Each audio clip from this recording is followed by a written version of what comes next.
चलिए बेटा, हेडिंग डालिए आप लोग, केमिकल इक्विलिब्रियम।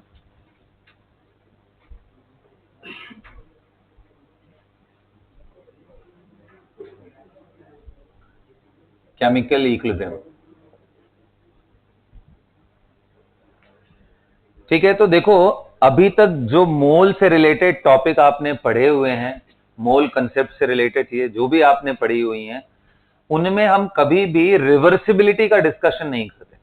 वहां पे हम सिर्फ वन डायरेक्शनल फ्लो के बारे में बात करते हैं। फॉर एग्जाम्पल, जैसे मैं आपसे बोलूं कि NaOH को जब रिएक्ट कराया जाता है H2SO4 के साथ, तो हम क्या बोलते हैं बेटा कि ये Na2SO4 and 2 water molecule form करने वाला है।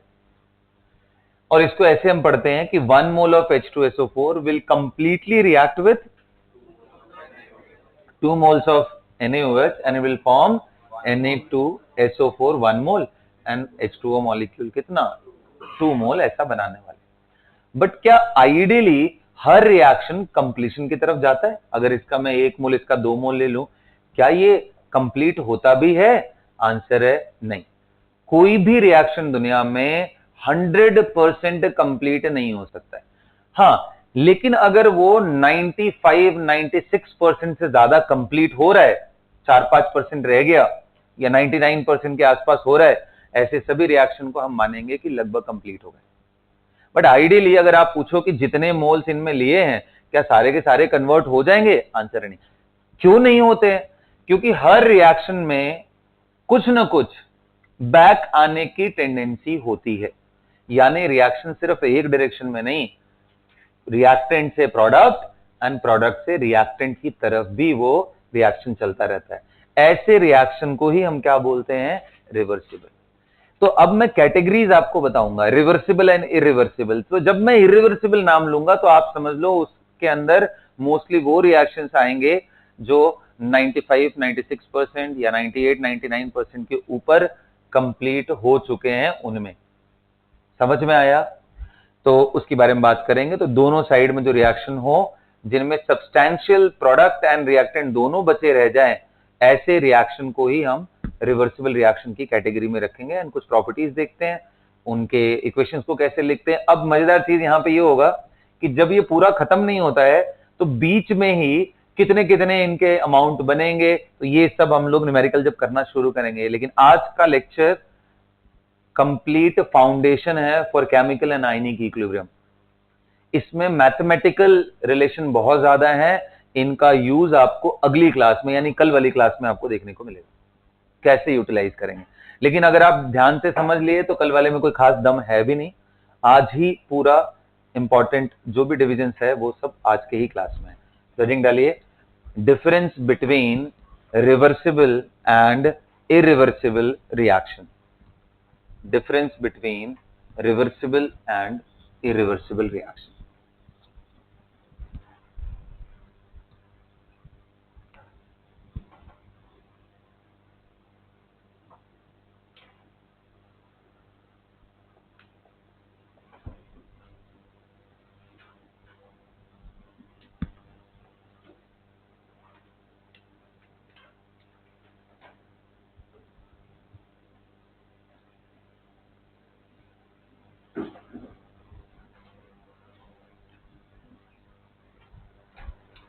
Difference between reversible and irreversible reaction.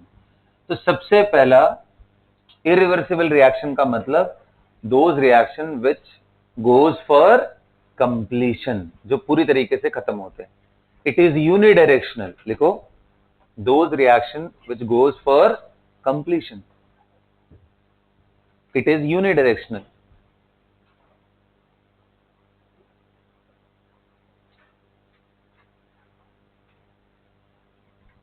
It goes for completion. दूसरा पॉइंट क्या है कि इनमें जो एरो यूज करते हैं रिएक्टेंट से प्रोडक्ट की तरफ, जो एरो यूज करते हैं वो ये वाला arrow, single side arrow is used as a notation.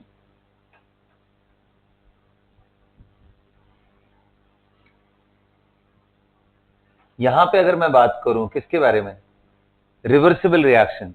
ऐसे रिएक्शन जो रिएक्टेंट से प्रोडक्ट की तरफ भी जाए और नाम रिवर्सिबल है तो प्रोडक्ट से रिएक्टेंट की तरफ भी आए। लिखो, रिएक्शन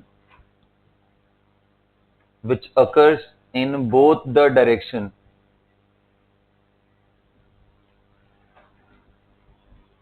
तो ये तो कंप्लीशन की तरफ जाते हैं, इनका क्या होता है फिर? आंसर है ये इक्विलिब्रियम पॉइंट की तरफ जाते हैं। इनका एंड एम क्या होता है? इक्विलिब्रियम अचीव करना। इनका क्या होता है? खत्म होना। ठीक है, लिखो, occurs in both direction and reaction tries to attain equilibrium point. reaction tries to attain equilibrium point. ये equilibrium point क्या होता है? ऐसा पॉइंट जिसपे rate of forward and rate of backward same हो जाए। रेट क्या है अभी आगे डिस्कस करेंगे। तो ठीक है, सेकंड पॉइंट क्या कि भाई यहां पे जो एरो यूज होगा वो दोनों तरफ का होगा। आप ये यूज कर लो और या फिर ये यूज कर लो, एक ही बात।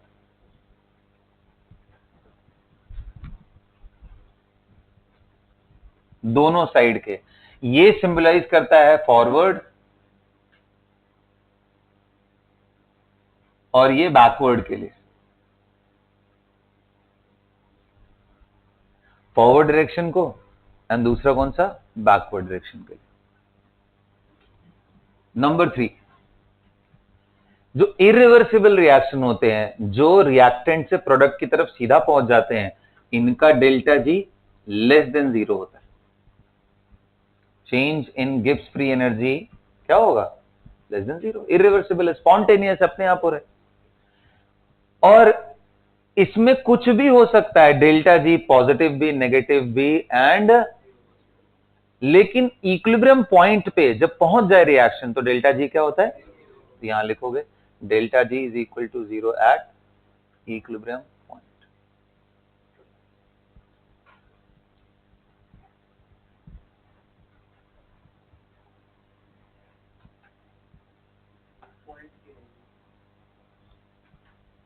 बस ये सामने सामने ऐसे लिख रहा हूं।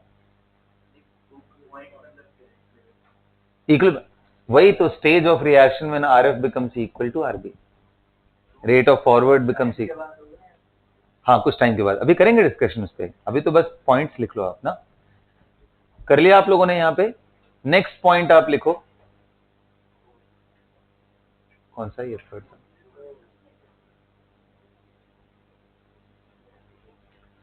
अब इनके एग्जाम्पल्स की बात करते हैं, राइट?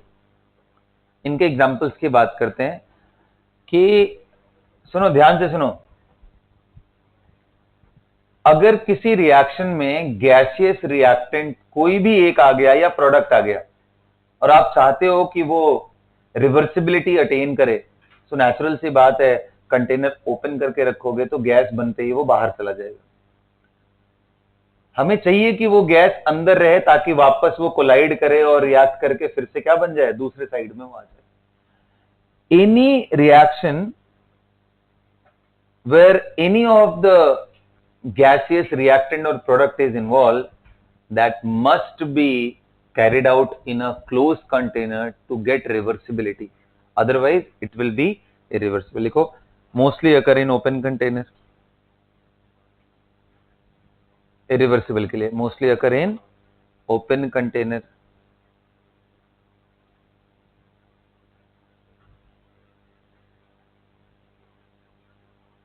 एंड इसमें किसमें लिखोगे? Close container. क्लोज कंटेनर, ठीक है, क्लोज कंटेनर। अब जैसे यही रिएक्शन है, कौन सा? कैल्शियम कार्बोनेट CaCO3, इसको गर्म करें तो क्या बनेगा? CaO plus CO2। अगर आपने कंटेनर ओपन कर रखा है बेटा, तो जो CO2 गैस है वो बाहर निकल जाएगा, और ये बाहर निकलता चला गया तो ये वापस इससे टकरा नहीं पाएगा अच्छे से, तो पीछे आने का चांस कम हो जाएगा। ये ओपन कंटेनर में ऐसा होता है। लेकिन यही क्लोज कंटेनर में CaCO3 गर्म करो तो रिवर्सिबिलिटी अटेन करते हैं। ध्यान देना, ये दोनों सॉलिड है, कार्बोनेट एंड ऑक्साइड दोनों सॉलिड। ये आगे भी जाएगा एंड पीछे भी आएगा इन अ क्लोज कंटेनर।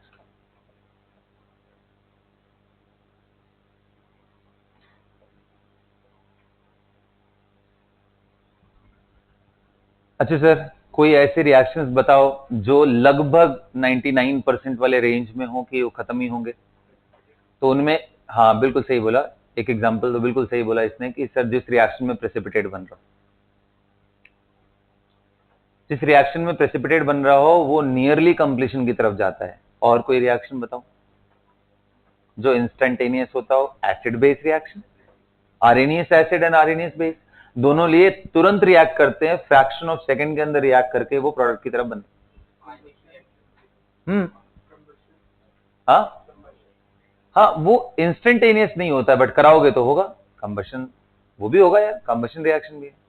तो इनमें मुझे पहले वो एकदम फिक्स्ड वाली बात है, जैसे प्रेसिपिटेशन, इसके एग्जांपल्स लिखो, एग्जांपल्स में लिखो। सबसे पहला एसिड बेस रिएक्शन, ध्यान देना एसिड बेस में बहुत सारी कहानियां हैं, लेकिन मैं किसकी बात कर रहा हूं अभी, आरएनएस, ARRHENI।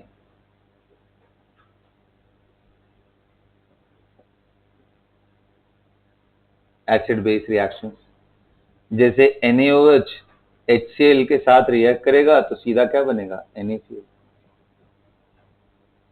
NaOH जो कि स्ट्रॉन्ग बेस है, अगर एसिटिक एसिड के साथ भी रिएक्ट करेगा तो भी ये क्या बनाएगा, सोडियम एसिटेट। ध्यान देना, एरो मैंने ऐसे लगाया।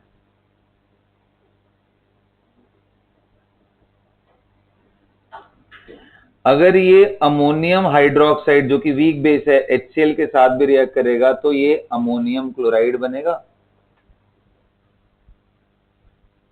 ये सारे एग्जांपल्स नोट करो।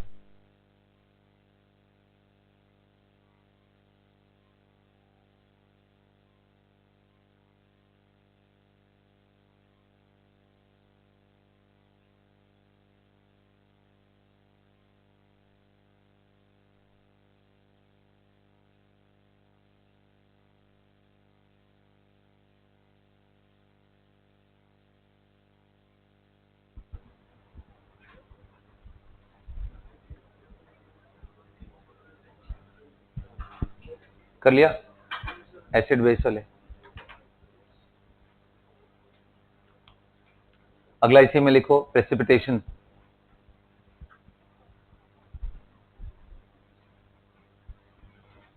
मिटा दो इसको, एसिड बेस ही तो लिखा है यार, जल्दी जल्दी लिख दो।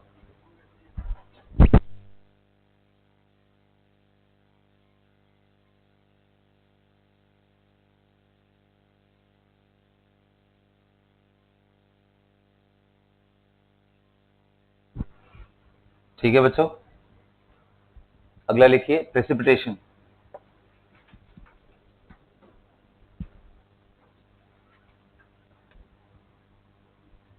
ठीक है, अब प्रेसिपिटेशन में आपको ये ढूंढना पड़ेगा कि कौन से कैटायन किस एनायन के साथ मिलकर पीपीटी ही बनाते हैं। उनमें एक नाम बड़ा कॉमन है, हर बार आता रहता है, वो है silver ion. Most of the negative ion के साथ वो पीपीटी बनाता है, सिर्फ नाइट्रेट को छोड़ करके, and to some extent nitrite and fluoride. इनको छोड़ के सिल्वर मोस्टली सभी के साथ क्या बनाता है, प्रेसिपिटेट। तो सिल्वर का कोई कंपाउंड लो जो पानी में घुलता है, जैसे मैंने बताया नाइट्रेट, ये एक्वस है। इसको तुम ले लो NaCl के साथ। सोडियम के जितने कंपाउंड नोन है, वो चाहे हाइड्रोक्साइड हो, क्लोराइड हो, कोई सब पानी में घुल जाते हैं। तो NaCl में क्लोराइड आयन और इसका सिल्वर आयन, ये मतलब बच्चों जब भी मैं ऐसे लिखता हूं, कितने लोगों के दिमाग में इमेज ऐसे बनता है, एक्वस का मतलब ये है कि सिल्वर आयन चारों तरफ से वाटर से घिरा हुआ है उसके डाइपोल से। ये इमेज बनती है कि नहीं, बनना चाहिए, वरना मुझे यहां सॉलिड लिखना चाहिए। एक्वस लिखा है, ये पानी में घुला हुआ है, मतलब इनके आयंस दूर दूर चले गए हैं। अगर ये इंटैक्ट रहते तो प्लस माइनस अगर ऐसे करके रहते तो इसको मुझे सॉलिड लिखना चाहिए। They are separated in terms of in form of ions, and उनके चारों तरफ लेयर किसकी बनी है, वाटर के, हाइड्रेशन की वजह से। और ऐसे ही जब मैं NaCl लिखता हूं, इसका मतलब ये है कि every Na plus is separated from other chloride ion। तो ये सब बिल्कुल फ्री होके घूम रहे हैं। अब इन दोनों को आपस में मिक्स कर दिया तो ये इसके साथ टकरा सकता है, ये इसके साथ टकरा सकता है। मजेदार बात यह है कि सोडियम का कोई भी कंपाउंड पानी में घुलता ही है, इनसॉल्युबल कौन है, AgCl। जैसे ही टकराएंगे सॉलिड बन जाएंगे, और सॉलिड बन गया तो इसकी डेंसिटी बहुत ज्यादा होगी वाटर से, तो ये चुपचाप नीचे प्रेसिपिटेट बन जाता है, यहाँ नीचे ऐसे बॉटम पे इकट्ठा हो जाता है। This is AgCl। इसी को तो बोलते हैं नीचे बैठ गए, यही तो प्रेसिपिटेट। जो ऊपर फ्लोट करे, घुले ना, फ्लोट करे ऊपर, ऐसा वो टर्बिडिटी होता है। जो पानी में घुल जाए वो एक्वस सॉल्यूशन, जो नीचे बैठ जाए वो प्रेसिपिटेट। टर्बिडिटी मतलब जो ऊपर फ्लोट करे। जैसे कई बार कुछ रिएक्शन में ऐसे कंपाउंड बनते हैं जो पानी में सॉल्युबल नहीं है, लेकिन वो ऊपर ऐसे फ्लोट करेंगे, फिर पानी में सॉल्युबल नहीं है तो उनका डेंसिटी कम है तो ऊपर फ्लोट करेंगे। तो ऐसे बहुत सारे एग्जांपल्स है, जैसे जहां पे सल्फर निकालना हो ऊपर की तरफ, तो सल्फर पानी में सॉल्युबल नहीं है, sulphur is a non polar thing, I mean less polar relatively as compare to water, इस वजह से पानी में नहीं घुलता है। ठीक है, तो अभी हम सॉल्युबिलिटी के डिबेट में नहीं जाते हैं, फिलहाल आपको ये समझाना था कि प्रेसिपिटेट फॉर्मेशन बहुत क्विक होता है, ये तुरंत इनको ऐड करते ही तुरंत पीपीटी बनता है। Is that clear? और मैं कुछ एग्जांपल्स लिख करके आपको समझाता हूं। जैसे यहाँ सिल्वर का नाइट्रेट मैंने बताया, आप चाहो तो सिल्वर के सल्फाइड ले सकते हो, AgNO3। जैसे मैंने बोला कि यार सिल्वर के बहुत कम कंपाउंड सॉल्युबल हैं पानी के अंदर, तो H2S ले लो। तुम जैसे ही H2S लोगे, ये आपको कौन सा कंपाउंड, Ag2S, ब्लैक प्रेसिपिटेट,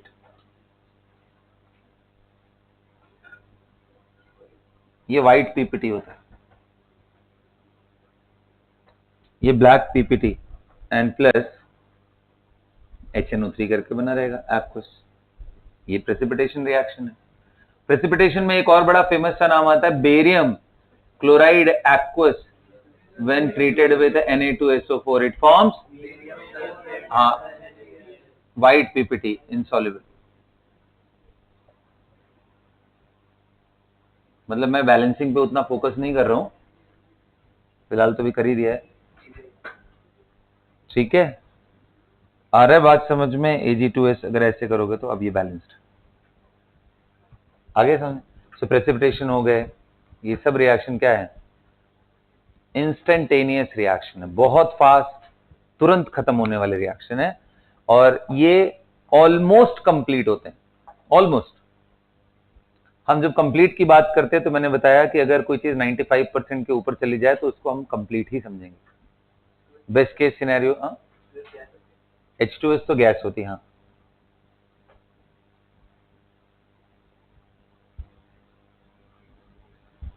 तो कोई ऐसा रिएक्शन दिख जाए जहां पे एसिड दिख रहा हो, जैसे अब इसी को अगर मेरे को एक्सटेंड करना हो तो मैं एग्जांपल ऐसे फ्रेम कर सकता हूं एग्जाम में कि आयरन का ऑक्साइड ले लिया और इसके साथ मैंने HNO3 ले लिया।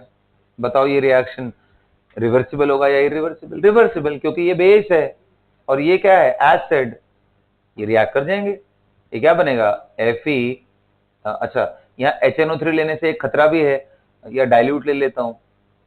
खतरा ये है कि ऑक्सीडाइजिंग एजेंट है ये बड़े आराम से, तो मैं एक काम करता हूं, इसके जगह पे HCl ले लेता हूं, एक्वस सॉल्यूशन। तो क्या बन जाएगा, FeCl2, ये ऑक्सीडाइज नहीं करेगा, प्लस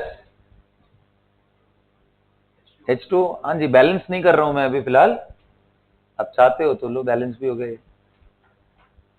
दिस इज ऑल्सो, तो सिर्फ यही नहीं याद रखना है कि हाइड्रोक्साइड ही होगा वही बेस होता है, भाई ऑक्साइड भी तो बेस होते हैं। समझ में आ गया? अच्छा, अब मैं बात करता हूं अगला, यानी कि एग्जाम्पल्स ऑफ रिवर्सिबल रिएक्शन। बहुत सारे हैं, उनमें मैं कुछ आपको लिस्ट लिखवा देता हूं, बहुत सारे हैं इसमें, तो मिटा दो।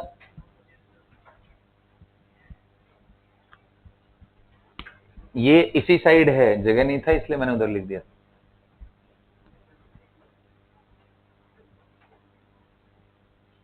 FeCl2 एक्वस लिखा है बेटा, AQ एक्वस, पानी में।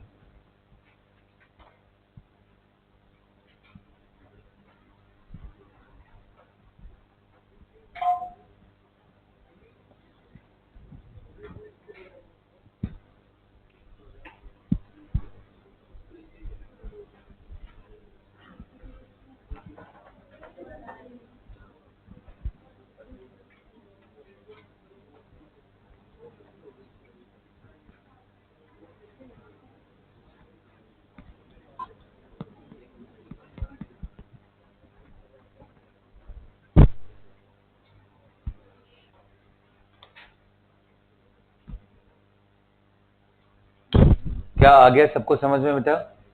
ओके। एंड इसके बाद हम लोग किसके बारे में डिस्कस करना चाहेंगे? नंबर, ओके हाँ, इनके एग्जाम्पल्स के बारे में बात करना चाह रहा था।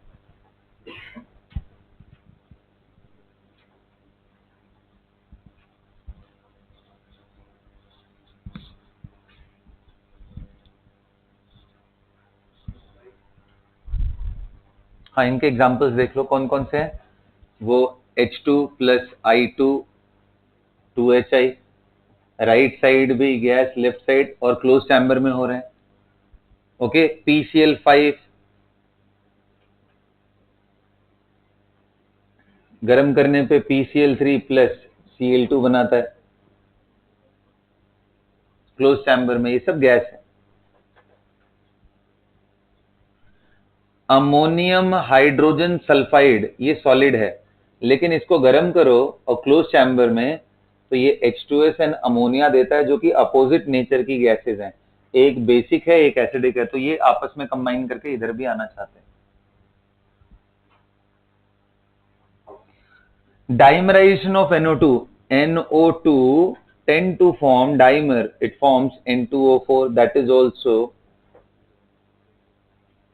दोनों ही गैस है।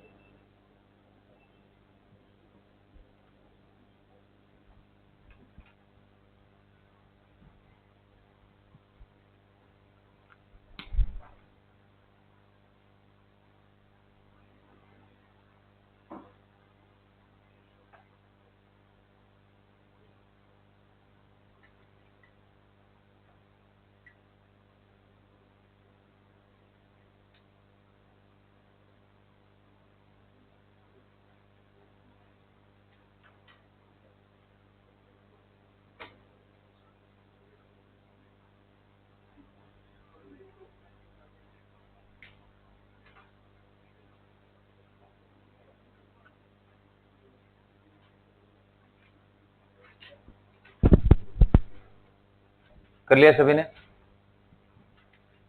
तो ये दोनों टाइप के रिएक्शन के बारे में एक इंट्रोडक्शन था बस।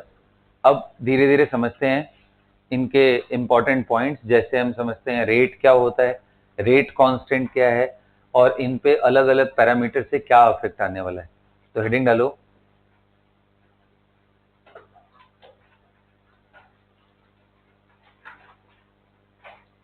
rate of reaction and factors affecting rate of reaction।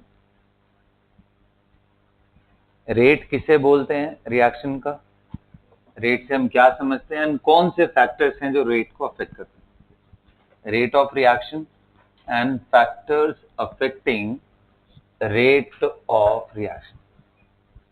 देखो बेटा, ये जो फॉर्मुलेशन है रेट का, रेट के बारे में डिस्कशन डिटेल में क्लास 12th में एक चैप्टर ही है केमिकल काइनेटिक्स, उसमें हम सारे एस्पेक्ट को कवर करेंगे। यहां सिर्फ उसके तकरीबन 20 से 30% कंटेंट को हम यहां पे भी करेंगे, है ना? तो ध्यान से समझना है। तो सबसे पहले ये समझते हैं कोई केमिकल रिएक्शन आखिर होता कैसे। बताओ, आपके हिसाब से H2NI2 को ले रहे हैं जब कंटेनर में, तो HI बन कैसे रहा है? N2NH2 को ले रहे हैं तो अमोनिया कैसे बन रहा है? हाँ, तो बेसिकली, हाँ बोलो, इलेक्ट्रॉन शेयर कर रहे हैं। H2 तो अपने आप में कंप्लीट है, इसके पास 2 इलेक्ट्रॉन, इसके पास भी 2 इलेक्ट्रॉन है, किसी की जरूरत नहीं है इसको, तो क्यों इलेक्ट्रॉन शेयर करेगा? भाई एक बार आप ये बोलते कि HNH ये H2 इसलिए बनाते हैं क्योंकि इनमें इलेक्ट्रॉन की कमी है, इसलिए शेयर कर लिया। ये क्यों कर रहे हैं रिया? ज्यादा स्टेबल नहीं है, ज्यादा स्टेबल स्टेट नहीं है। मजा नहीं आया अभी बहुत। हाँ, होता कैसे मैं वो पूछ रहा हूं, क्यों करते हैं रिएक्ट वो अनदर क्वेश्चन है। कैसे होता है रिएक्शन, रिएक्टेंट से प्रोडक्ट कैसे बनता है? तो क्या होते होंगे भाई, H2 और इनमें N2 का जब कॉम्बिनेशन होता है तो ये गैस मॉलिक्यूल है ना, और दूसरा भी गैस मॉलिक्यूल है, ये दोनों आपस में आके टकराते हैं। जब आपस में टकराएंगे, करेक्ट ओरिएंटेशन से टकराएंगे और इतनी ज्यादा काइनेटिक एनर्जी लेकर के आएंगे कि अगर वो एक दूसरे से टक्कर मार जाए तो इनके जो अपने कनेक्टेड एटम्स हैं वो डिस्प्लेस हो जाए, उनके बॉन्ड टूट जाए, तभी तो ये H इससे जुड़ पाएगा, वरना कैसे बनेगा। तो reaction occurs due to effective collisions. किसके वजह से होता है? An oriented collision. कई बारी रिएक्शन होने के लिए एक सर्टेन डायरेक्शन से दूसरे मॉलिक्यूल का आना जरूरी होता है, वरना चाहे कितने भी कोलिजन हो, कितना भी पावरफुल हो, रिएक्शन नहीं होगा। अब ये डायरेक्शन ओरिएंटेशन का detail discussion chemical kinetics class 12 में हम लोग करेंगे। फिलहाल अभी आप बस इतना ही लिखो, chemical reaction occurs due to effective and oriented collisions. Chemical reaction occurs due to effective and oriented collisions. Got it? Now I'll consider the example of combining 3 hydrogen molecule with N2 gas to form ammonia. Okay? मैं यही reaction को लेके चलता हूं। And बच्चों इसका delta H thermodynamical aspect बता देता हूं, ये नेगेटिव होता है, मतलब ये एक्सोथर्मिक रिएक्शन है। इसी तरीके से अगर मुझे रिएक्शन बताना हो तो SO2 गैस जब O2 गैस के साथ कंबाइन करता है तो ये SO3 बनाता है, and both of these reaction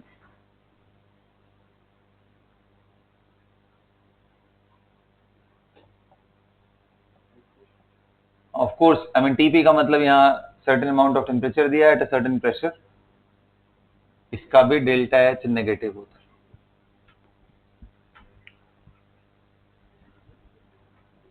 CH2 double bond CH2 which is an ethene, जिसको कॉमन नेम में इथिलीन भी बोलते हैं, ये भी गैस है। जब ये हाइड्रोजन से कंबाइन करता है, इसको भी कैटलिस्ट चाहिए, निकल के प्रेजेंस में हीट करना है एट हायर प्रेशर, तो ये पाई बॉन्ड तोड़ करके सिग्मा सिग्मा बना, हाइड्रोजिनेशन इसको बोलते हैं। तो क्या हो रहा है? कोलिजन्स हो रहे हैं जिसकी वजह से रिएक्शन हो रहा है। तो रिएक्शन के बारे में क्लैरिटी है, oriented and effective collision will lead to the product. Is that clear?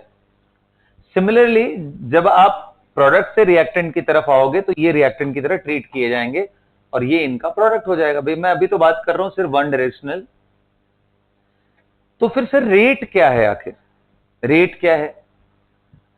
Rate is associated with time dependent variation of concentration. जैसे अगर मैं बोलूं, अगर 1 मोल नाइट्रोजन 3 मोल हाइड्रोजन के साथ रिएक्ट कर गया तो अमोनिया कितना बनेगा? 2 मोल। लेकिन कितने टाइम में बनेगा इसका कोई गारंटी नहीं है। हमने अभी तक रिएक्शन के टाइम, रिएक्शन को क्या टाइम से जोड़ के अभी तक पढ़ा नहीं पढ़ा। हमने सिर्फ ये बोला कि जब भी रिएक्ट करेंगे, अगर इसका 1 मोल करेगा तो इसका 3 मोल करेगा ही करेगा और इसके 2 मोल बनेंगे। ये जो टाइम के साथ रिलेट करते हैं कंसंट्रेशन को, ये केमिकल काइनेटिक्स में ही करते हैं और उसी का पैरामीटर क्या है? Rate of reaction. So rate of reaction जब भी बोलेंगे, अच्छा अब आपके दिमाग में आएगा sir rate of nitrogen, rate of hydrogen and rate of ammonia, क्या हम ऐसा नहीं यूज कर सकते हैं? हम कर सकते हैं। नाइट्रोजन कंज्यूम हो रहा है तो वहां पे वर्ड आएगा rate of consumption of nitrogen. Hydrogen consume हो रहा है तो वर्ड क्या आएगा? Rate of consumption of hydrogen. Ammonia क्या हो रहा है? प्रोड्यूस, तो रेट ऑफ प्रोडक्शन ऑफ। इन सबके इतर एक टर्म आता है जिसको बोलते हैं रेट ऑफ रिएक्शन। क्या बोलते हैं? Rate of reaction. अब रेट ऑफ रिएक्शन इनके इंडिविजुअल वैल्यू से अलग भी हो सकता है, तो उसको डिफाइन कैसे करते हैं वो मैं आपको समझाता हूं। जैसे मान लो आपने ए नॉट कंसेंट्रेशन लिया है नाइट्रोजन का, इसका बी नॉट लिया है, तो ये बताओ ये जब भी रिएक्ट करेगा बेटा तो इसका 1 मोल इसके 3 मोल से, तो यानी अगर ये एक्स खत्म हो रहा है तो इसका कितना खत्म होगा, और ये कितना बनेगा, ये रिमूव हो रहे हैं और ये क्या हो रहा है, प्रोड्यूस हो रहे हैं, ये कंज्यूम हो रहे हैं वो प्रोड्यूस हो रहा है। तो जनरल टाइम टी पे बचा कितना नाइट्रोजन, लिया कितना था ए नॉट, खत्म कितना हुआ एक्स, लिया कितना था ये बी नॉट, खत्म कितना हुआ 3x, ये कितना लिया था कुछ भी नहीं, बना कितना 2x। ये इनके जनरल कंसंट्रेशन है। तो जब भी आपको रेट ऑफ रिएक्शन कहना हो, रेट ऑफ रिएक्शन, तो उसको डिफाइन किया जाता है एक्स में क्या चेंजेस हो रहे हैं per unit time. It is dx by dt। अगर आपको यही लिखना हो rate of consumption of nitrogen, कैसे लिखोगे, अरे ये समझ में आ रहा है ना ये क्या है, ये इंस्टेंटेनियस रेट ले रहे हैं, डिफरेंशिएट कर रहे हैं, अदरवाइज उसको delta x upon delta T लिख सकते हो, एवरेज वैल्यू हो जाएगी। जैसे वेलोसिटी पढ़ा है ना तुम लोगों ने, बिल्कुल वैसे ही लगाना है। Rate of consumption of nitrogen, इसको कैसे लिखोगे, change in concentration of nitrogen differential के फॉर्म में डी। लेकिन कितने लोग कह रहे हैं नाइट्रोजन तो सर टाइम के साथ कम होगा ना, तो इसका फाइनल कंसंट्रेशन कम और इनिशियल कंसंट्रेशन ज्यादा, और डेल्टा का मतलब हमेशा फाइनल माइनस इनिशियल होता है, तो ये वैल्यू तो नेगेटिव आएगी। इसको पॉजिटिव बनाने के लिए हम एक्स्ट्रा नेगेटिव बाहर की तरफ लगा देंगे, तो इसलिए आता है ये minus time D N two. ये सिंबल कंसंट्रेशन के लिए यूज कर रहे हैं, D N two upon D T. ये जो भी लिखा हुआ है it means concentration of nitrogen.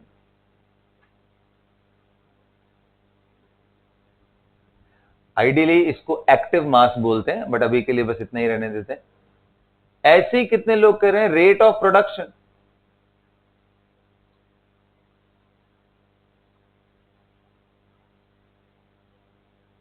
We can write as minus नहीं बल्कि प्लस, क्योंकि अमोनिया टाइम के साथ बढ़ रहा है तो उसका फाइनल वैल्यू इनिशियल वैल्यू से ज्यादा ही होगा, तो वैल्यू पॉजिटिव होगी।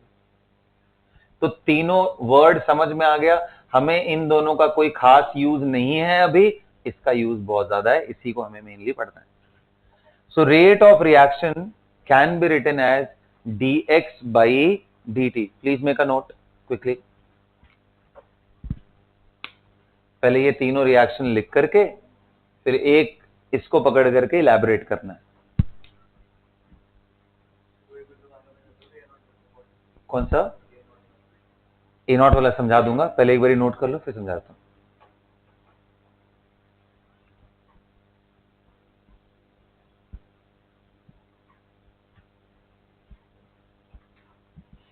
ए नॉट क्या है, initial concentration of N2। B naught क्या है, इनिशियल कॉन्सेंट्रेशन ऑफ H2। यहां इसका इनिशियल कॉन्सेंट्रेशन कितना था, 0। हमने ऐसा माना कि हम H2 एंड N2 को लेकर के स्टार्ट किए।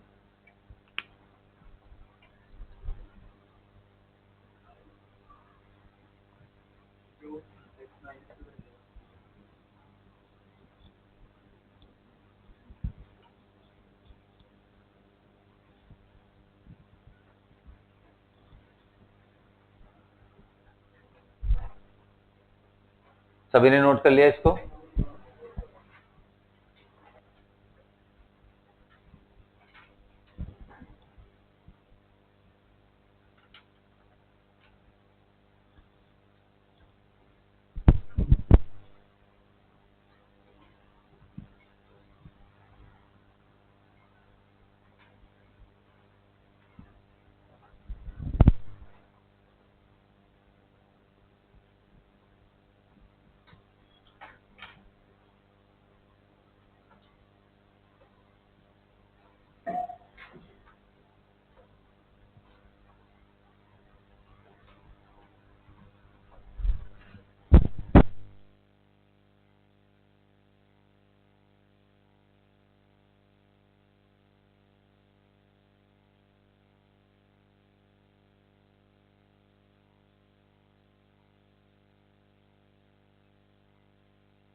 सभी ने नोट कर लिया बेटा?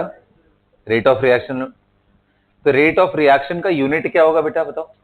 What will be the unit of rate of reaction? Mole per litre, per unit time, पर सेकेंड लिख लो, पर मिनट लिख लो, पर आवर लिख लो। लेकिन ये तो कॉन्सेंट्रेशन था ना, कॉन्सेंट्रेशन का यूनिट क्या होता है?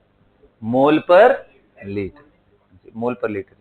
अरे दोनों ही हो सकता है, यहां पे मैंने इनिशियल कॉन्सेंट्रेशन लिया है तो इसलिए कॉन्सेंट्रेशन के टर्म में लिख रहा हूं। ठीक है, इज दैट क्लियर?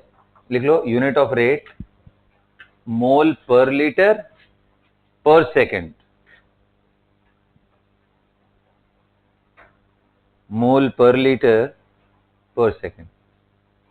अब ये जो मैंने ऐसे लिखा हुआ है इसको मैं आपको फिर से समझा रहा हूं, ध्यान से देखो, इसको ध्यान से देखो।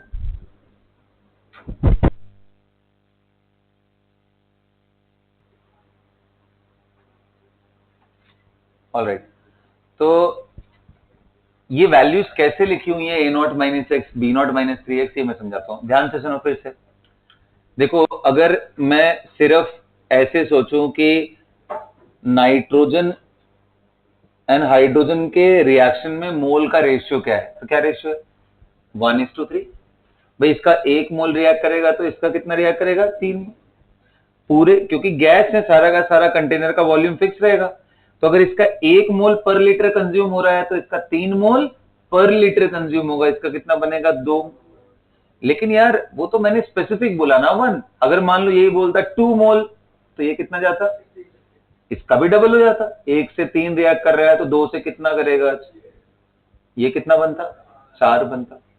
तो जनरल वेरिएबल के टर्म में, क्योंकि हमें भी नहीं पता है रिएक्शन कौन से मोमेंट में कितना कंज्यूम हुआ है, इसलिए मैंने बोला कि अगर इसका x मोल पर लीटर खत्म होता है तब तक इसका कितना खत्म होगा? 3 टाइम्स ऑफ x मोल, और इसका कितना खत्म होगा, मतलब कितना बनेगा? 2 टाइम्स। अच्छा ये कंज्यूम्ड अमाउंट है और ये प्रोड्यूस्ड अमाउंट है, लेकिन मैं पूछूं कि N2 कितना है एट एनी टाइम t, तो आप बोलोगे क्या यार, जितना लिया था उसमें से जितना खत्म हो गया वो माइनस कर देते हैं। अरे समझ में आ रहा है? लिया कितना था? ए नॉट, खत्म कितना हुआ? एक्स। तो this is the concentration of nitrogen at time T. Hydrogen का टी टाइम पे कितना बचा है, तो आप बोलोगे सर लिया कितना था उसको, तो बी नॉट, खत्म कितना हुआ? 3x। आ रहा है बात समझ में? अगर नाइट्रोजन पूरी तरीके से खत्म हो जाए तो ये वैल्यू किसके बराबर हो जाएगी? 0 के। अभी तो हम क्या मान के चल रहे हैं, अगर रिएक्शन धीरे धीरे धीरे धीरे आगे की तरफ जा रहा है तो एकदम से तो पूरा खत्म नहीं होगा, तो मैं किसी भी बीच के स्टेज में बात कर रहा हूं जब रिएक्शन कंप्लीट नहीं हुआ है। अमोनिया कितना है, तो अमोनिया क्योंकि पहले नहीं लिया था इसलिए सीधा सिर्फ वो 2x ही है। अगर पहले लिया होता कुछ मान लो C, तो C प्लस 2x हो जाता। क्या समझ में आ रहा है? सबको क्लियर हो रहा है ये बात? तो हाँ जी, तो ये, और इसमें फिर रेट ऑफ रिएक्शन क्या है? हाँ, dx/dt। फिर अगर आप पूछो कि सर ये बताओ rate of consumption of nitrogen या rate of production of ammonia, क्या इसको रेट ऑफ रिएक्शन के टर्म में भी कुछ लिख सकते हैं क्या? बिल्कुल लिख सकते हैं, बस उसके लिए थोड़ा सा आपको डिफरेंशिएशन आना चाहिए। क्या आप डिफरेंशिएट नहीं कर लोगे बेटा? बताओ अमोनिया एट टाइम टी कितना है? वैल्यू कितना आ गया? 2 टाइम्स ऑफ dx/dt। क्या समझ में आया कि अमोनिया का जो प्रोडक्शन होगा वो twice of the rate of reaction के बराबर होगा, क्योंकि dx/dt को ही हम क्या बोल रहे हैं? Rate of reaction. ये 2 टाइम्स उसके साथ, तो रेट ऑफ रिएक्शन कोई जरूरी नहीं है कि, लेकिन अच्छा यहीं पे एक चीज और देखो, rate of consumption of nitrogen की जगह पे ये वैल्यू डालो, A0 - x इस जगह पे, तो बताओ A0 क्या है? कांस्टेंट। तो कांस्टेंट का डिफरेंशिएशन, एंड माइनस जो है वो कॉमन आके माइनस माइनस, तो ये क्या आ गया? dx/, मतलब इस रिएक्शन में क्योंकि कोफिशिएंट नाइट्रोजन का 1 है इसलिए rate of reaction rate of consumption of nitrogen के बराबर हो जा रहा है। जिसका कोफिशिएंट 1 होगा उसके बराबर होगा, जिसका कोफिशिएंट कुछ भी 1 के अलावा अलग होगा उसमें उससे ज्यादा भी हो सकता है और डिपेंड करता है कि क्या कोफिशिएंट लिखा हुआ है। क्या सबको समझ में आ गया? तो rate of reaction is entirely a different term, rate of consumption of particular reactant and product are entirely different thing. उनको रिलेट किया जा सकता है, बिल्कुल किया जा सकता है, जैसे मैंने आपको यहाँ पे दिखाया है एक। ठीक है, अब ये वाले पर्टिकुलर एस्पेक्ट जो भी हैं इंडिविजुअल को पकड़ पकड़ के, इन्हीं का डिस्कशन हमें कहां करना है?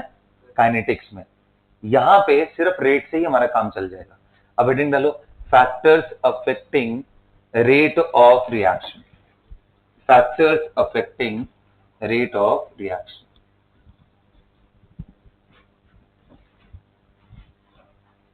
कौन से फैक्टर्स हैं जो इसके स्पीड को, इसके वेलोसिटी को, रिएक्शन के स्पीड को कंट्रोल करेंगे, रेट को कंट्रोल करेंगे? तो एक बात बताओ, हमने बोला कैसे रिएक्शन कैसे होता है?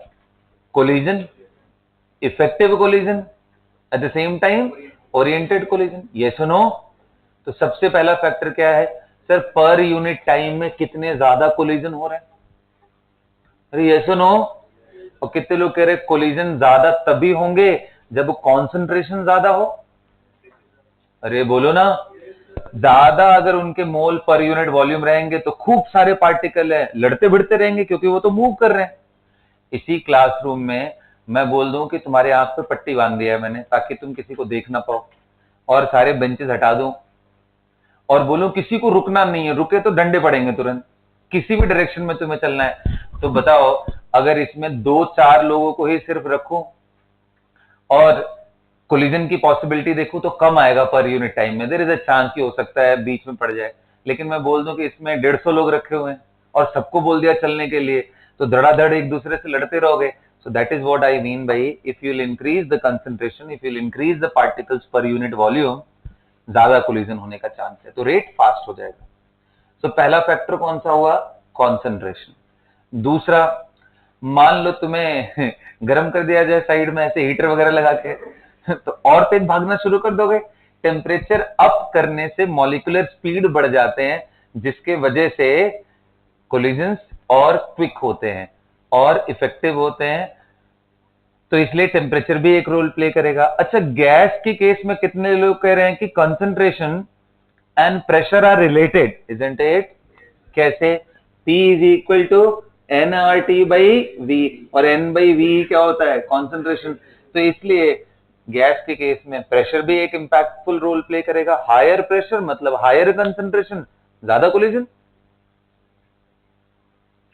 और कितने लोग ये कहने जा रहे हैं कि सर कैटलिस्ट भी रोल प्ले करता है, इजंट इट? कैटलिस्ट।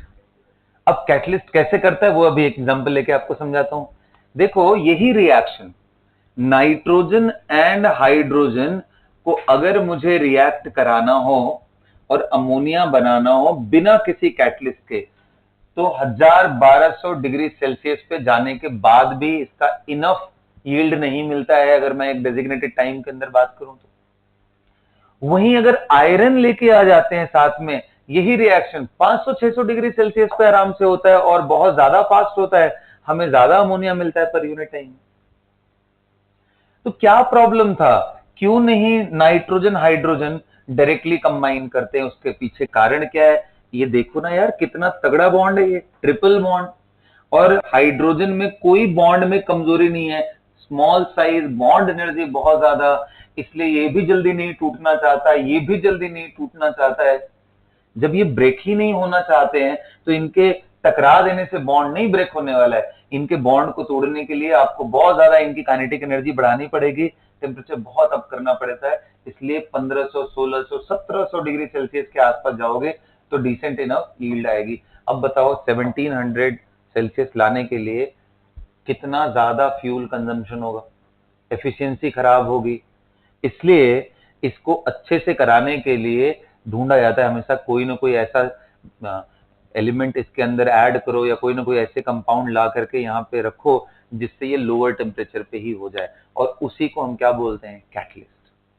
और इस जगह सेलेक्टिवली देखा गया है कि iron as a catalyst plays a wonderful role here. इसके साथ साथ मॉलिब्डेनम भी सपोर्ट के फॉर्म में रखा जाता है और भी एक दो चीजें, लेकिन मेन कंपोनेंट कौन सा है? आयरन। सो कैटलिस्ट करता क्या है ऐसा का? ऐसा क्या काम कर देता है कैटलिस्ट, जो ये सब आपस में बात करने के लिए रेडी नहीं थे, कैटलिस्ट आ गया, शादी हो गई इनकी आपस में। हाँ बोलो, क्या करता है? तो देखो, ये बस कुछ ऐसी ही बात है कि कैटलिस्ट का रोल ये है, यहाँ पे मेटल कैटलिस्ट है ना बेटा, उसका सरफेस है, यहाँ इनके आयरन आयरन आयरन आयरन ऐसे करके पार्टिकल्स एक दूसरे से टच में।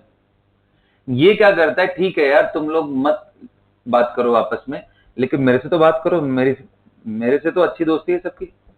ये नाइट्रोजन को अपने सरफेस पे बुला करके इस जगह मेटल के साथ नाइट्रोजन को कंबाइन करने की कोशिश करता है।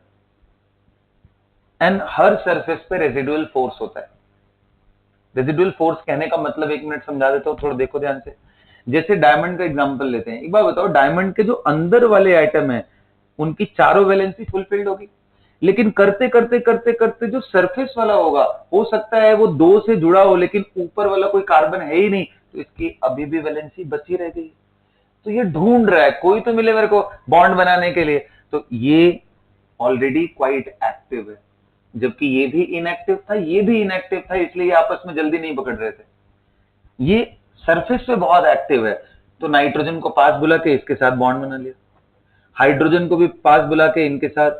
अब जब ये एकदम बगल बगल में है, तो भाई थोड़ी बहुत तो बात शुरू हो जाएगी, और जैसे ही एक दूसरे से ये हीटिंग वगैरह करने पे टकराते हैं, तो इनके पुराने बॉन्ड टूटे हुए थे, इनके नए बॉन्ड एक दूसरे में फॉर्म हो जाते हैं, अमोनिया बन जाता है।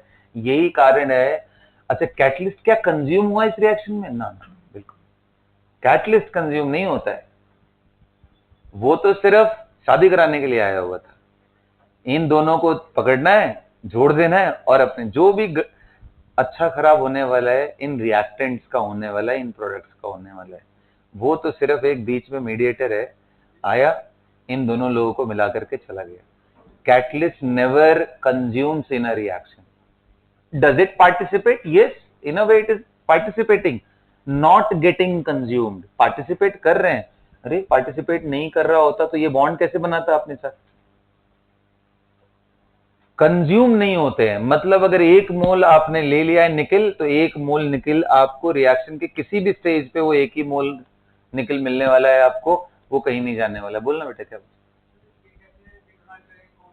Good question. ये हिट एंड ट्रायल होता है, इसी पे तो रिसर्च लगती है, इसी पे तो टाइम देना पड़ता है कि अलग अलग परम्यूटेशन कॉम्बिनेशन मॉलिक्यूल्स वगैरह लाके केमिस्ट अपनी अंडरस्टैंडिंग के हिसाब से वो चीजें लेके आते हैं, उस हिसाब से वो देखते हैं किस पे ज्यादा आता है। ठीक है, ये सरफेस केमिस्ट्री का एक पार्ट है, activity and selectivity of a catalyst. कई बार इन्हीं दोनों को लेकर के हो सकता है N2H4 बन जाता, क्योंकि नाइट्रोजन हाइड्रोजन से N2H4 भी तो बन सकता है। बोलो, तो वहां पे रोल प्ले होता है, वो हिट एंड ट्रायल ही है, बहुत सारे कैटलिस्ट ला ला करके चेक करते हैं, इसलिए इसमें सालों की रिसर्च लगती है, तब जाकर के ये बनता है। ठीक है, खैर, तो आपको ये क्लियर हुआ? अच्छा, तो क्या प्रॉब्लम आ रहा था नाइट्रोजन एंड हाइड्रोजन में? Because their bonds were very strong. And और एक चीज तुम देखो ध्यान से, तो ये जो नाइट्रोजन है ना, अगर इसका तुम मॉलिक्यूलर स्ट्रक्चर ऑर्बिटल के फॉर्म में देखो, तो कितने लोगों को समझ में आ रहा है कि सर ऐसे बना रहता है, और पाई बॉन्ड ऐसे बना रहता है, और जेड वाला भी ऐसे करके, मतलब ये ऑर्बिटल है। हाइड्रोजन के भी ऑर्बिटल ऐसे ऐसे करके रहते हैं, इनमें कहीं कोई पॉजिटिव चार्ज नहीं है, इनमें कहीं कोई नेगेटिव चार्ज नहीं है, आपस में कोई नेचुरल अट्रैक्शन नहीं है, लेकिन जब बहुत सारे कंटेनर में ले लेंगे तो एक दूसरे से लड़ने तो आएंगे, तो जब वो लड़ने आते हैं तो उनके इलेक्ट्रॉन क्लाउड पहले नजदीक आ जाते हैं, और इलेक्ट्रॉन क्लाउड नजदीक आ रहे हैं, तो बताओ, अब ऑलरेडी ये सेटिस्फाइड थे, ट्रिपल बॉन्ड था, इनको कोई नीड नहीं है इलेक्ट्रॉन की, तो ये रिपेल करते हैं। इसी रिपल्शन बैरियर को ही कम करना है, या यूं कह लो रिपल्शन बैरियर को डिक्रीज करने का काम ये कैटलिस्ट करते हैं। एंड इसी रिपल्शन बैरियर को हम क्या बोलते हैं? Activation energy. क्या बोलते हैं? अभी आगे समझाऊंगा, फिलहाल अभी दिमाग में रखो कि एक्टिवेशन एनर्जी यही रिपल्शन बैरियर ही एक तरह से, जो रिएक्टेंट को आपस में जुड़ने से, आपस में टकरा करके प्रोडक्ट बनाने से रोकता है। इसी बैरियर को ये सब्सटैंशियली रिड्यूस करते हैं। आपको जिन तीन रिएक्शन अभी मैंने ऊपर लिखवाया, तीनों में कैटलिस्ट की जरूरत पड़ती है। SO2 भी O2 से जल्दी कंबाइन नहीं करता है, और हाइड्रोजनेशन भी इतनी आसानी से नहीं होता, तीनों में कैटलिस्ट की जरूरत पड़ती है।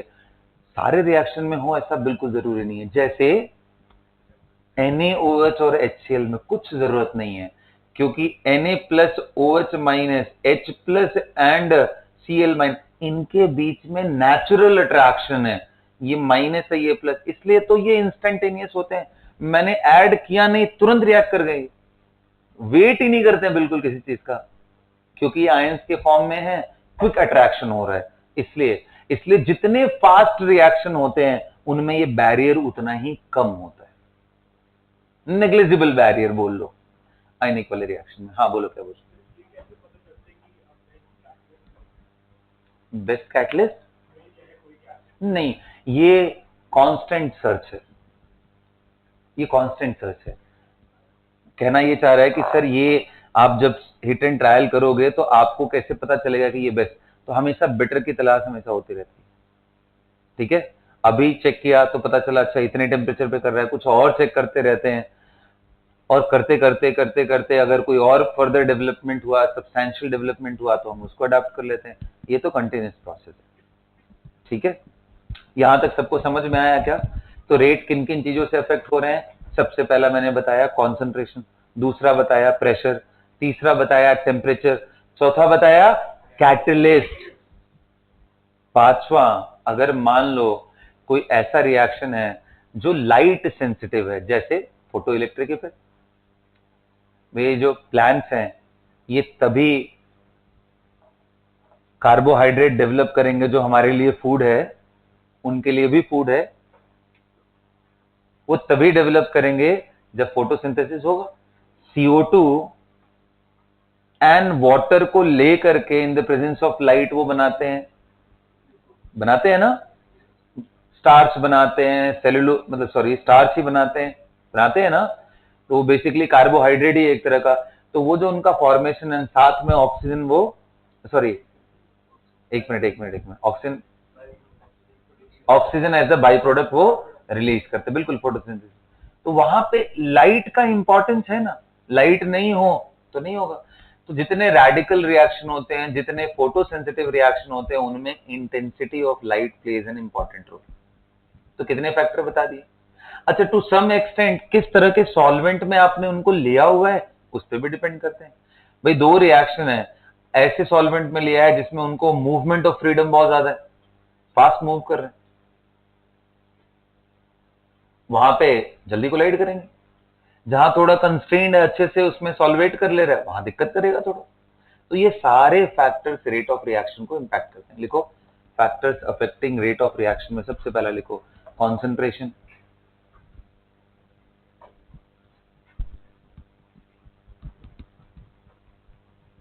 सेकेंड लिखो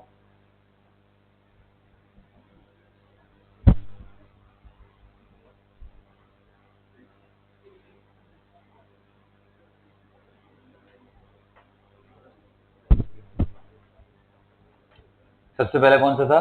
कॉन्सेंट्रेशन। दूसरा लिखो टेम्परेचर।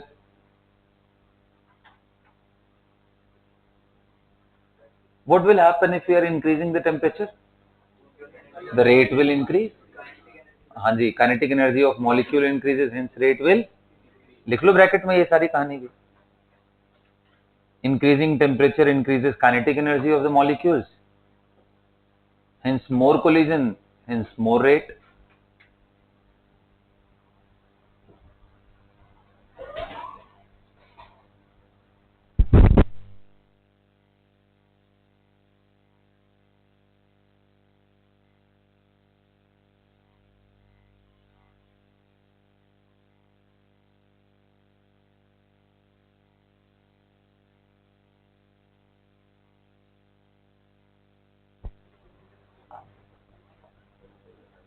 आ गया बेटा समझ में सभी को?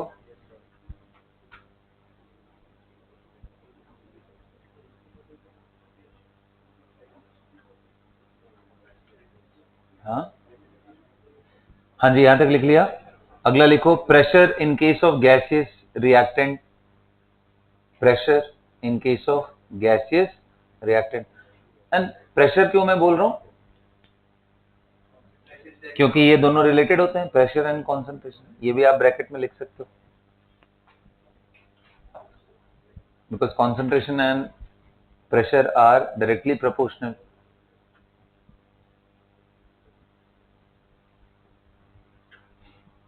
अगला लिखो, कैटलिस्ट। लिखो, catalyst increases the rate of reaction. कैसे इंक्रीज करता है? By decreasing activation energy. जो रिपल्सिव बैरियर था उसको कम करता है by decreasing activation energy, by decreasing activation energy.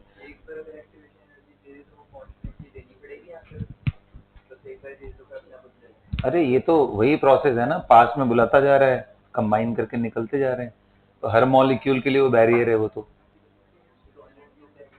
नहीं, हम कहाँ दे रहे हैं, वो तो कैटलिस्ट उस बैरियर को खत्म कर रहा है। वो तो एक सरफेस है, जो आपस में रिपल्शन हो रहा था उसके बजाय इनके साथ अट्रैक्शन डेवलप हो गया और ये कंबाइन करके निकलते जा रहे हैं। ये कोई ऐसा चीज नहीं जो हम सप्लाई कर रहे हैं, it itself is generating it. Okay, next बेटा लिखो, intensity of light for photosensitive reactions. Intensity of light for photosensitive reaction. लिख लिया आपने?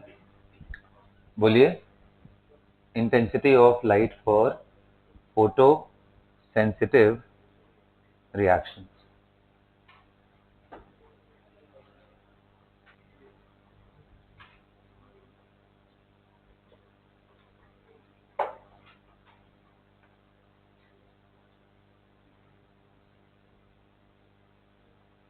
आ रहा है सबको समझ में?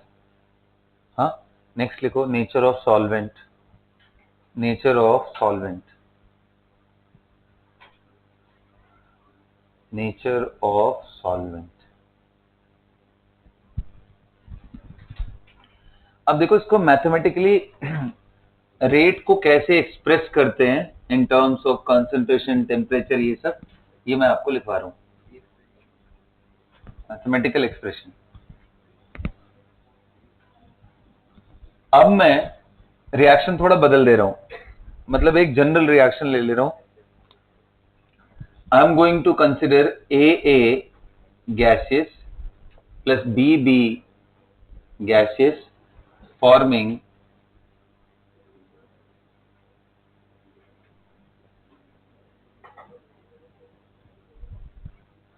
where small a, b, c, d representing the stoichiometric coefficient and capital A, B, C, D are reactants and products. मान लो इनको मैं रिवर्सिबल भी लेके चलो, तो फिलहाल अभी मैं यूनिडायरेक्शनल की बात कर रहा हूं, फिर बैक साइड का भी वैसी बात कर लेंगे। तो देखो, रेट कभी भी लिखते हैं तो वो प्रोपोर्शनल होता है कॉन्सेंट्रेशन ऑफ ए पे पावर ए एंड बी पे power B, provided this is elementary reaction. अब बेटा elementary reaction again is a core topic of chemical kinetics which will be dealt in class 12th only. अभी आप ये समझ लो कि elementary reaction के लिए जो रेट है ये प्रोपोर्शनल है। इसको बोलते हैं लॉ ऑफ मास एक्शन। क्या बोलते हैं?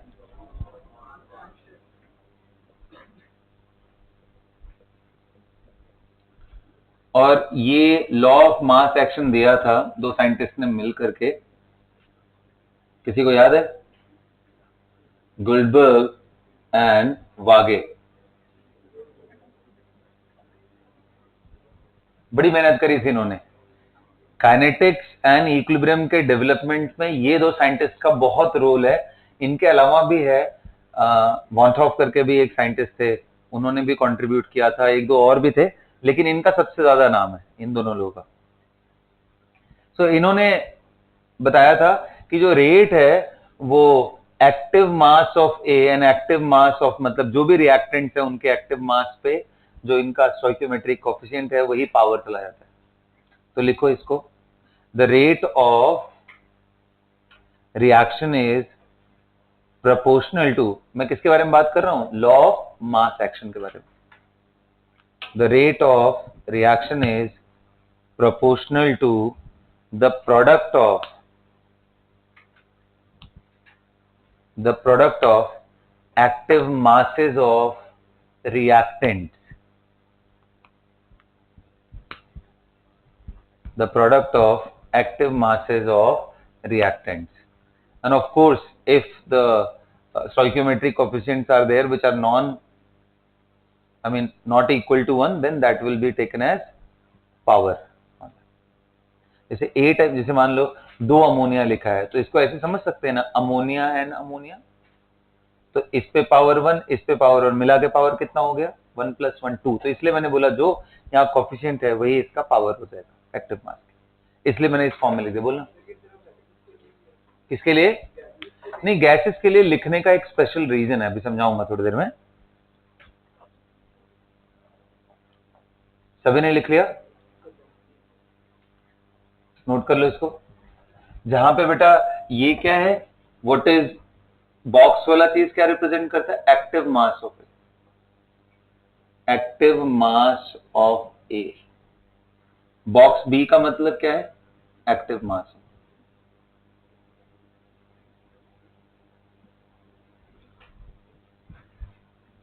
अभी इनमें भी समझाता हूं एक्टिव मास क्या होते हैं, ठीक है। लेकिन सबसे पहले अगर प्रोपोर्शनैलिटी हटेगी तो रेट क्या लिखेंगे? के। ये जो कांस्टेंट है इसी को रेट कांस्टेंट बोलते हैं। क्या बोलते हैं? K is known as rate constant of the reaction. अच्छा, एक बात ध्यान रखना, मैंने अभी रिएक्शन को कौन से साइड में रखा है? सिर्फ आर से पी जा रहा है, यूनिडायरेक्शनल, इरिवर्सिबल अभी ले रहा हूं। रिवर्सिबल लूंगा तो बैक साइड वाला भी रेट लिखना पड़ेगा। अभी इसको तुम फॉरवर्ड ही मान के चलो। लिख लिया? बोले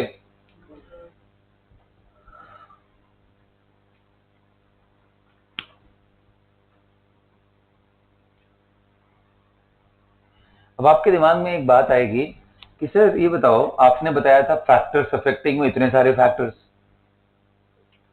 यहां दिख सिर्फ कंसंट्रेशन रहा है, टेम्परेचर तो कहीं दूर दूर तक दिखाई नहीं दे रहा है, एक्टिवेशन एनर्जी भी नहीं दिखाई दे रहा है, क्योंकि एक्टिवेशन एनर्जी को कैटलिस्ट कम करता था। कहां है वो सब? के में छुपा हुआ है। यस, रेट कांस्टेंट के अंदर छुपा हुआ है। तो रेट कांस्टेंट के as per Arrhenius equation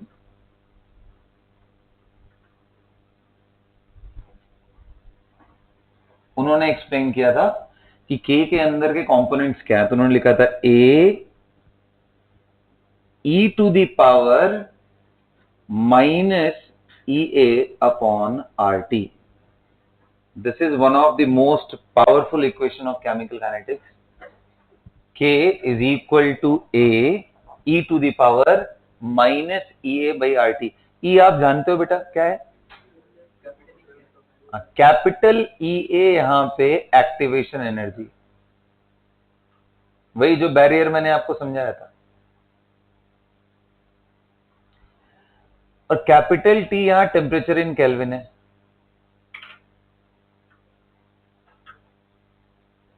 And R is a universal gas constant.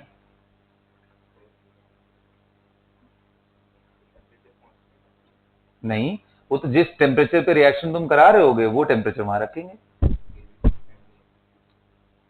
Baba, chemical reaction जब भी होते हैं तो किसी एक फिक्स टेम्परेचर पे ही होते हैं ना।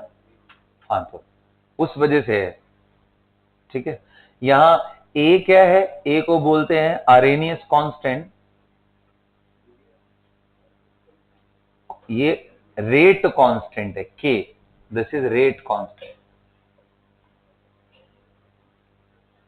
और ये आर्हेनियस कांस्टेंट।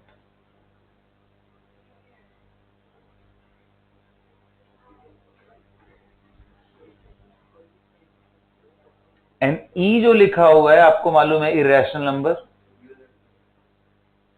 क्या इरेशनल ही है ना वो? चलो ठीक है, मैं यूलर्स नंबर लिख दे रहा हूं। स्पेलिंग बोलो, LE, Euler's number, which is an irrational number and its value is close to 2.7 0.07473। जैसे pi is an irrational number, वैसे ई इज एन, मतलब 1 से बड़ा है, ये बात दिमाग में रखना।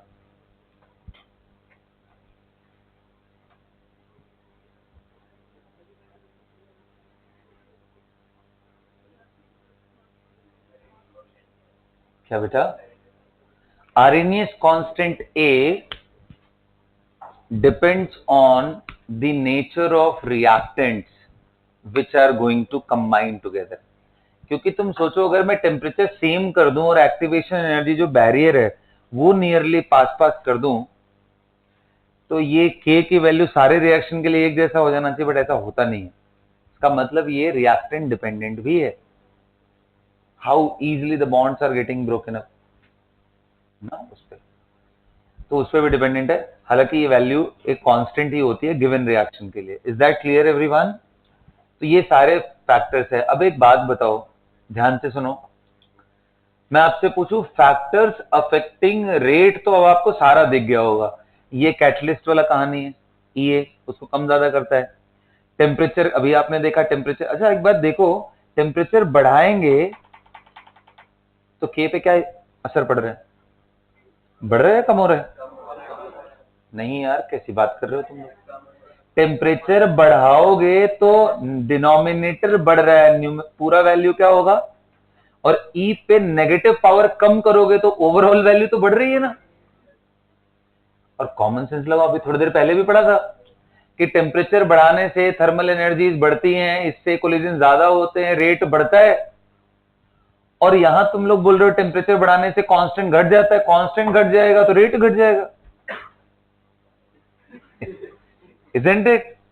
तो एकदम कॉन्ट्राडिक्टरी था ना, तो इसलिए एक सिंक रहना चाहिए, तो भूलना मत। यहां गलती लोग कर देते हैं थोड़ा मैथमेटिकल हो जाने की वजह से। टेम्परेचर बढ़ाएंगे तो EA बाई RT की वैल्यू कम होगी, ई पे पावर नेगेटिव में कम हो तो वैल्यू एक्चुअल में बढ़ती है। कॉमन सेंस लगाएं तो भी समझ में आता है, रेट बढ़ना चाहिए तो रेट कांस्टेंट बढ़ रहा है। अच्छा दूसरी चीज देखो, EA की वैल्यू कम करें, एक्टिवेशन एनर्जी की वैल्यू, तो क्या होगा? K बढ़ेगा, तो रेट ऑफ रिएक्शन भी, यही काम तो कैटलिस्ट करता है। EA की वैल्यू को ही तो कम करता है, वो जो बैरियर था उसी को तो डिक्रीज करता है। समझ में आया? तो रेट कांस्टेंट को अफेक्ट करने वाले फैक्टर्स लिखेंगे, लिखो factors affecting rate constant.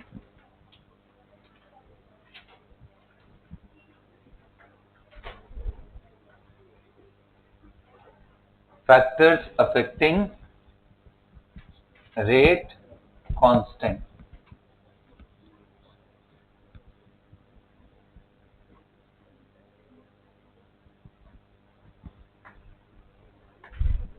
Factors affecting rate constant क्या है भाई? क्या फैक्टर्स है? 3 चीजें।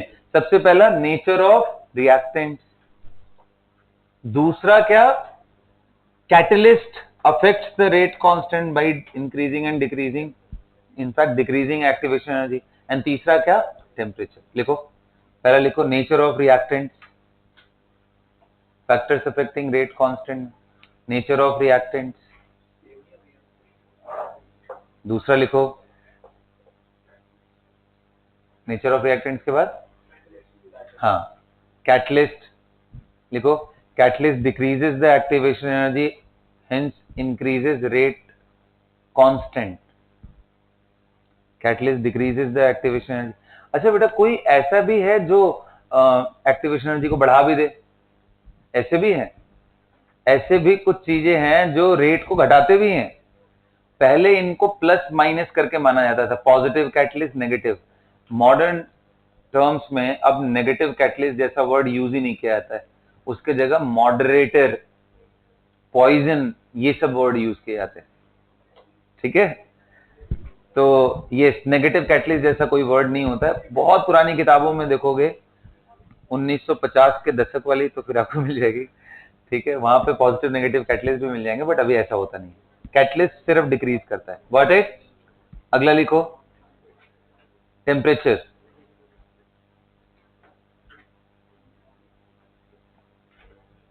Increasing the temperature increases rate constant, increasing temperature increases rate constant.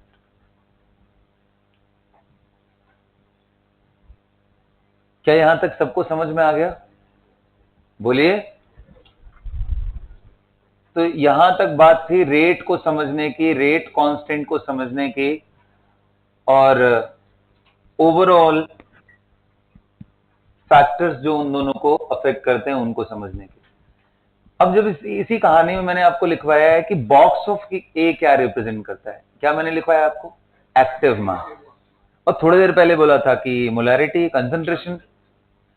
तो आइडियली तो ये एक्टिव मास होता है। एक्टिव मास और कॉन्सेंट्रेशन में डिफरेंस तब आते हैं जब पूरा का पूरा मॉलिक्यूल मॉलिक्यूलर लेवल पे जाकर के रिएक्शन ना कर रहा हो। जैसे सॉलिड का एग्जांपल लेते हैं। सॉलिड कैसे रिएक्ट करते हैं? सॉलिड एंड गैस के रिएक्ट करने के तरीके में बहुत अंतर है। गैस कभी भी रिएक्ट करता है तो जैसे मान लो ए है, वो बी, फिर ए बी, पूरा मॉलिक्यूलर लेवल पे जाके कोलिजन होता है, क्योंकि वो ऑलरेडी सेपरेटेड है, उनको अलग नहीं करना है। B and B already separated है, ए सेपरेटेड है, वो आकर के टकराएंगे, रिएक्शन हो जाएगा। लेकिन तुम सोचो, तुमने सॉलिड ले लिया है और इसको तुम किसी के साथ रिएक्ट कराना चाहते हो, जैसे carbon solid when treated with oxygen gas to form CO2। ये रिएक्शन बिल्कुल अलग तरीके से होगा। जो ऑक्सीजन मॉलिक्यूल है वो आके इसके अपर सरफेस पे प्रेजेंट जो कार्बन एटम्स है उनके साथ ही टकराएगा, अंदर वालों के साथ टकराएगा बिल्कुल नहीं। इसलिए बोलते हैं just upper layer is active, अंदर वाला कुछ एक्टिव है ही नहीं। ये लेयर हटा तो फिर एक नया अपर लेयर आएगा, वो हटा तो फिर एक।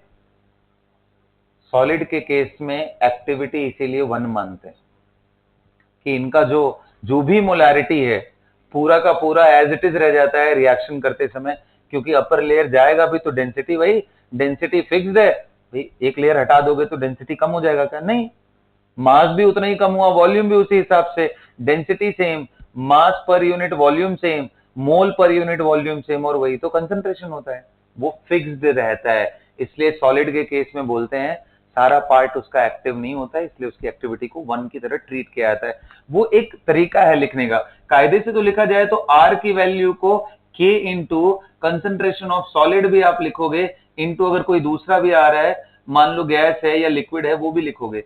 ये वैल्यू बदलता ही नहीं है टाइम के साथ, तो ये एक कांस्टेंट वैल्यू हो गया। कांस्टेंट इनटू के will become a new constant, इसलिए इसकी जगह पे क्या रखें? तो बोलते 1 रख लो। इसलिए ये हाइपोथेसिस है एक्टिव मास 1 रखने का। समझ में आया? तो एक्टिव मास का मतलब है द मास और the quantity of reactant in action, जो रिएक्ट करने में पार्टिसिपेट कर रहे हैं। सॉलिड्स के लिए ये एक्टिव मास का value 1, and for others it is taken as molarity, number of mole per unit. लिखिए। अच्छा, मान लो कोई लिक्विड ले लिया, प्योर लिक्विड, और वो बहुत ज्यादा ले लिया लार्ज एक्सेस में, जैसे वाटर ले लो, एक टैंकर भर के वाटर ले लिया और उसमें थोड़ा सा कोई दूसरा चीज डाल दिया PCl3 रिएक्ट करने के लिए, या BCl3। तो BCl3 उस पूरे टैंकर भर के वाटर से सिर्फ 2-4 मोल निकाल भी लोगे तो कोई फर्क पड़ा क्या वाटर के हेल्थ पे? तो उसका भी एक्टिव मास कितना हो जाएगा? 1। सॉलिड के लिए 1 होता है, pure liquid in large access ले लेते हैं तो उसका भी 1 होता है। द होल आइडिया इज कि जब भी रिएक्शन होने में कंसंट्रेशन किसी कंपोनेंट का बदले ही ना, तो उसके एक्टिव मास को क्या मानते हैं? 1। Write it down. देखो, active mass of the reactant are the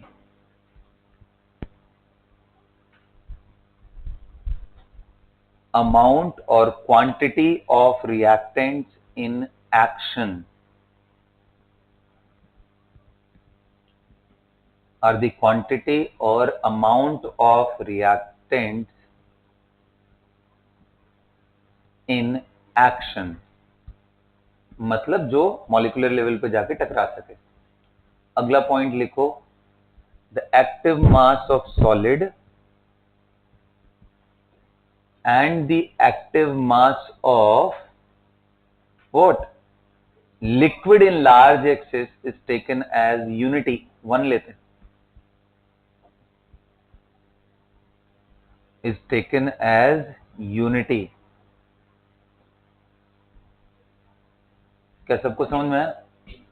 is taken as unity.